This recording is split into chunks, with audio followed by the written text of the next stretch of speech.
Et bonjour tout le monde, j'espère que vous allez bien. Aujourd'hui les gars, je vous propose une vidéo tout simplement pour utiliser un bridge qui fera potentiellement un airdrop.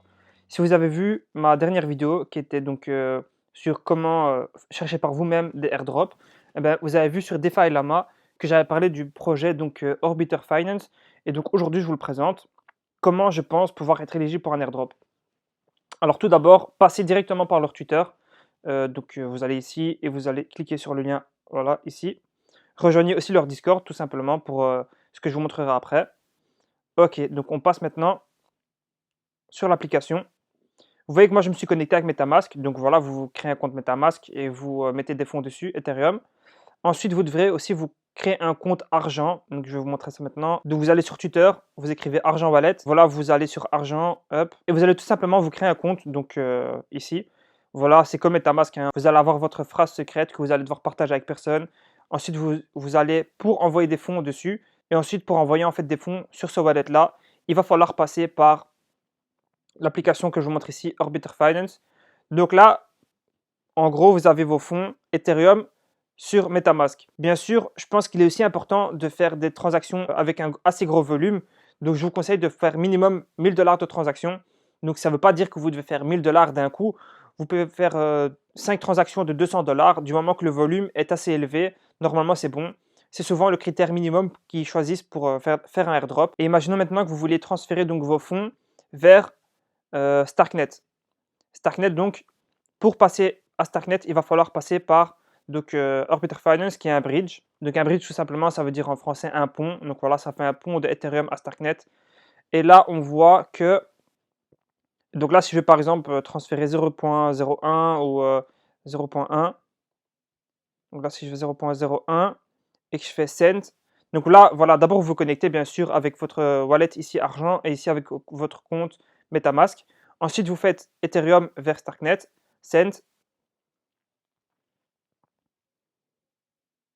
Voilà, vous faites changer de réseau parce que moi j'étais sur Optimism. Donc là, on va passer sur Ethereum. Là, je fais confirmer and send.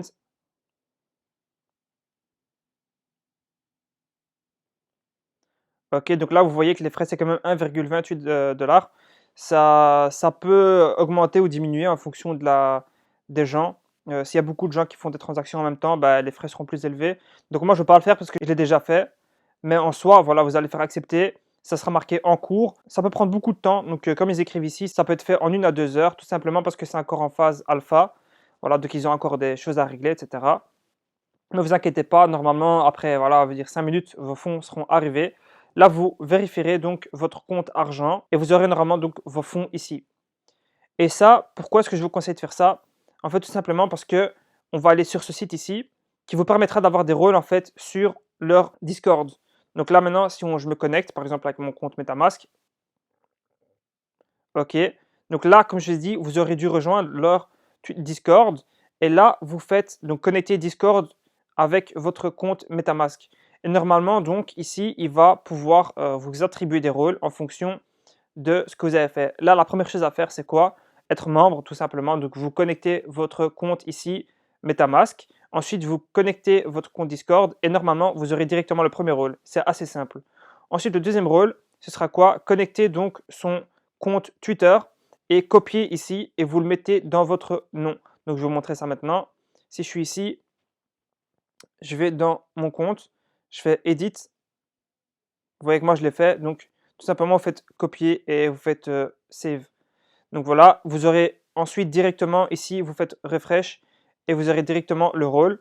Voilà, moi je l'ai déjà. Ensuite, ce qu'il faut faire pour être inclus dans la Allow List, tout simplement, c'est faire entre 3 à 9 transactions. Donc c'est assez simple. Tout simplement, ce que vous pouvez faire, c'est envoyer donc de Ethereum à Starknet, puis passer de nouveau Starknet à Ethereum pour recevoir de nouveau vos fonds sur MetaMask. Ça peut prendre en général beaucoup plus de temps. Et ensuite, voilà, refaites de nouveau ce que vous voulez en vérité, hein. Si vous avez besoin de fonds sur Arbitrum, sur Optimism, ça c'est vous qui voyez. Moi, pourquoi je l'ai fait sur Starknet? Tout simplement parce que Starknet n'a pas encore de token et que donc ça peut être vraiment bénéfique d'utiliser donc le réseau Starknet pour un potentiel airdrop aussi. Donc ça, c'est d'une pierre deux coups en fait. Et aussi, voilà, donc en fait trois pierres d'un coup, vous allez voir pourquoi. Tout simplement parce que j'ai utilisé en fait l'application Starknet ID. Ça c'est quoi? C'est pour avoir un nom de domaine. Donc si on appuie ici, sur l'application, vous allez voir qu'on va pouvoir donc connecter son wallet argent.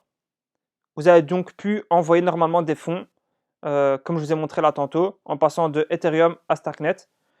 Et là, une fois que vous avez vos fonds sur votre argent wallet, tout simplement, ça va vous coûter environ 0,01 Ethereum pour minter votre nom de domaine. Vous allez ici donc dans domaine, vous faites par exemple, si moi je veux, moi j'ai déjà fait ça, Bustal, mais il me dit que c'est pas disponible. Mais si maintenant je fais, je sais pas, peut-être qu'il sera disponible, ouais, disponible. Là, tac, je le mets pour 1 an et vous voyez 0,009 ETH. Mais je vous conseille de mettre un peu plus pour les frais de transaction. Donc voilà, vous faites ça, Register from Layer 2, et normalement vous allez le minter, et voilà, ça va venir après quelques minutes sur votre compte. Une fois que vous êtes ici et que vous l'avez minté, normalement ça devrait apparaître comme ça. Et là, très important, vous cliquez dessus et vous faites sur la petite étoile ici pour confirmer que vous mettez donc ce nom-là de domaine sur votre compte. D'accord? Parce que vous allez aussi devoir signer donc une transaction sur votre wallet. Donc normalement, après ça, ce sera bon. Donc, pourquoi je l'ai fait? Tout simplement parce que je me dis que c'est intéressant. Les noms de domaine, comme vous le savez, ils peuvent aussi faire des airdrops. Donc, pourquoi pas le faire? Ça coûte 15 $.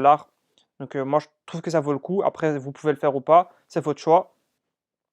Et en même temps, ça nous permet d'interagir avec l'écosystème de Starknet. Starknet, je répète de nouveau, qui n'est pas token encore. Ça devrait pas tarder, je pense. Donc là, une fois que vous avez ces 3 rôles-là, je pense que c'est vraiment déjà bien parce que vous serez inclus dans Allow List. Après, voilà, vous pouvez continuer. Je pense, c'est quoi le maximum? C'est faire jusque 500 transactions. Donc ça va vous coûter cher dans les frais. Ça à vous de voir si vous pensez que ça vaut le coup. Moi, je pense pas. Faire plus de 500 transactions, ça revient à plus de 1000 euros, 1000 $ en frais de transaction. Moi, je trouve que ça vaut pas le coup. Déjà, avec ça, c'est pas mal. Donc voilà. Après, c'est ce que je pense qu'il faudra faire pour être éligible. Bien sûr, ils peuvent ajouter d'autres choses. C'est pour ça que je vous conseille de rester informé ici. Comme vous le voyez, moi sur le Discord, du coup, maintenant, j'ai les 3 rôles ici. Très important, restez connectés dans leurs annonces. Si vous voyez que dans une annonce, ils disent par exemple, minter un NFT gratuitement, les gars, n'hésitez pas, faites-le. Franchement, ce sera sûrement un critère d'éligibilité pour un futur airdrop.